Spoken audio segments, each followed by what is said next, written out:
비트코인 몇 개가 있으면 부자가 될 수 있을까요? 1개? 아니면 0.1개? 0.1개는 조금 적지 않을까요?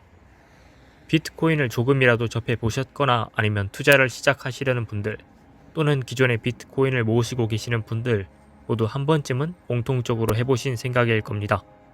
이건 뭐 한 번이 아니라 늘 따라 붙는 질문들이죠. 그러면 과연 몇 개면 적당할까요? 결론부터 말씀드리자면 저도 모른다는 겁니다. 그리고 한번 곰곰이 생각해보면 남에게 물어볼 문제도 아니라고 생각해요.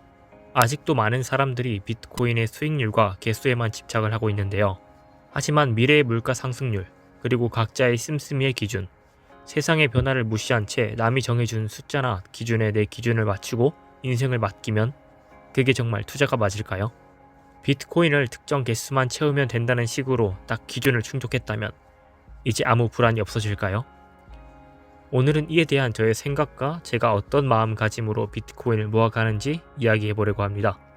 먼저 수량을 묻기 전에 반드시 스스로 답해야 할 것들이 있는데요. 첫 번째로, 과연 나는 어느 정도의 금액이 있으면 만족할 수 있을지 구체적인 라이프 스타일에 대해서 고려를 해봐야 합니다.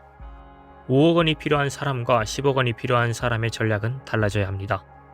나의 평소 씀씀이는 어느 정도인지, 부양해야 할 가족 수는, 나의 평소 취미와 소비 습관, 건강 상태, 생활하는데 고정적으로 나가는 렌트비나 구독료 등등이 있겠네요. 이런 요인들이 개인마다 정말 천차만별이고, 그래서 꼭 한 번은 각자 소비의 정도를 인지하는 게 자신의 부의 충족 기준을 세우거나 은퇴를 계획할 때 정말 필수라고 생각을 합니다. 두 번째는 인플레이션이라는 착시입니다. 내 자산의 가치가 오른 것인지, 아니면 단순히 인플레이션 때문에 조정된 가격 상승인지, 가격이 오르고 있다고 해도 그게 인플레이션을 어느 정도 상회하는지가 정말 중요하거든요. 우리가 투자와 미래 계획을 세울 때도 상정하는 수익 기대치가 있잖아요. 뭐 연간 10% 정도의 수익률을 가져다 주는 자산에 몇 년간 투자한다고 할 때 우리가 기대하는 미래 자산의 규모가 있을 테지만, 인플레이션으로 인한 가치 희석, 물가 상승을 감안한다면 기대치의 수익보다 더 모자랄 수도 있고, 최악의 상황에서는 제자리 걸음 또는 그 이하일 수도 있습니다. 정말 이 생각만 해도 아찔하겠네요. 이처럼 인플레이션 같은 변수를 고려하지 않고 막연하게 개수와 수량에만 집중하면 자칫 계획 전체가 물거품이 될 수도 있습니다. 세 번째는 그 자산을 평생 지킬 수 있을지도 정말 큰 쟁점이라고 생각을 해요. 우리가 부자든 은퇴 준비를 하든 우리가 각자의 금액 기준이 있잖아요. 그러면 그 기준을 단순히 찍으면 그게 전부인가요? 아니죠. 그때부터 또 새로운 시작일 겁니다. 그동안에 불리고 열심히 모아놨던 자산을 지키고 관리하는데 또 엄청나게 많은 에너지가 들어갈 거예요. 은퇴자산 10억을 달성했다고 그 뒤로 마음 놓고 쓰고 살면 어느 순간 시련이 들이닥치거나 제대로 된 대처도 못하게 되는데요. 우리 인간의 기대 수명도 늘어나는 만큼 우리는 더 오랜 시간 우리의 자산을 지키는 방법에 대해서 늘 고민해 봐야죠. 그리고 그 기간 동안 이 만연적인 인플레이션, 지정학적 리스크, 정치적 규제나 약탈, 몰수, 동결 등의 리스크를 관리하고 추가적으로 자기 자신까지도 정신을 온전히 차리고 건강해야겠죠. 주식이든 배당 ETF든 부동산 자산이든 비트코인이든 자산을 축적시켜가며 본인의 미래와 노후에 대해 깊게 고민을 해보신 분들이라면 본인의 자산을 끝까지 관리해 나가는 것도 정말 많은 에너지가 쓰인다는 것을 알 겁니다.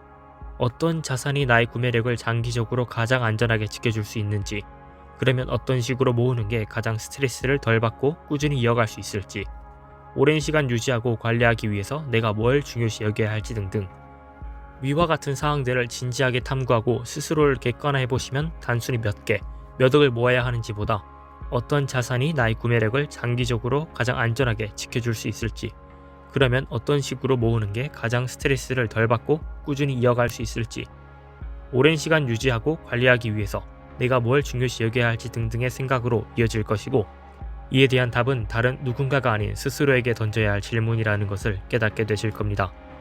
개인적으로 제가 생각하는 비트코인은 단순히 몇 개로 이젠 부자로 가는 어떤 티켓이라기보다는 막연히 잘 먹고 잘 사는 미래상에서 벗어나 진짜 내가 진지하게 추구하는 삶이 뭔지, 그리고 자산이 더 이상은 목적이 아닌 수단으로 보여지게 되었고, 그 과정에서 가장 잘 돌봐야 할 것은 바로 나 자신이라는 것을 깨닫게 해준 도구라고 생각이 되네요. 또 이렇게 말하면 제가 무슨 욕심이 없는 도인처럼 보일 수 있어서 확실하게 밝히자면 분명 저는 비트코인으로 엄청난 경제적인 자유도 기대하고 있다는 것은 확실합니다. 결국 돈 벌려고 하는 게 맞죠. 하지만 그게 전부가 아니라는 것을 직접 비트코인을 소유함으로써 알게 되었는데요. 제가 느끼기에 이처럼 순수하고 중립적인 형태의 돈을 소유했을 때 가지는 안정적인 마음, 이 인생과 자산의 분리로부터의 자유로운 마음은 경제적 자유의 또 다른 얼굴인 것 같았습니다. 자산이 목적이 아닌 수단으로 보이기 시작할 때 아이러니하게도 저는 더 열심히 살게 되었는데요.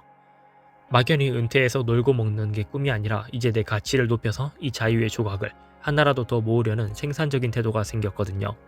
아직도 만약 비트코인, 그래서 몇 개면 되는데, 이런 질문이 남으신 분들께는 정말 죄송하게도 제가 명확한 답변을 못 드릴 것 같네요. 대신 이 말씀은 꼭 드리고 싶습니다. 가격 예측 영상이나 어떤 개수에 관한 계산기를 두드릴 시간에 원화채굴에 집중을 하거나 본인의 가치를 높이는 레버리지, 내 본업을 전문화하고 절약하는 과정 자체가 여러분들이 원하는 그 부의 기준에 가장 빠르게 도달할 수 있는 길이라는 점이에요. 저 역시 평일엔 저의 전공 공부와 유튜브에 전념을 하고 주말에는 아르바이트를 뛰면서 생활비를 충당하고 그리고 남은 돈으로 비트코인을 살 계획입니다. 여러분들에게 비트코인은 무엇인가요? 신분 상승의 티켓인가요? 아니면 삶을 지탱할 단단한 뿌리인가요? 오늘 영상이 여러분들의 기준을 세우는 데 도움이 되었길 바랍니다. 오늘도 시청해 주셔서 감사드리고 더 좋은 영상으로 찾아뵙겠습니다.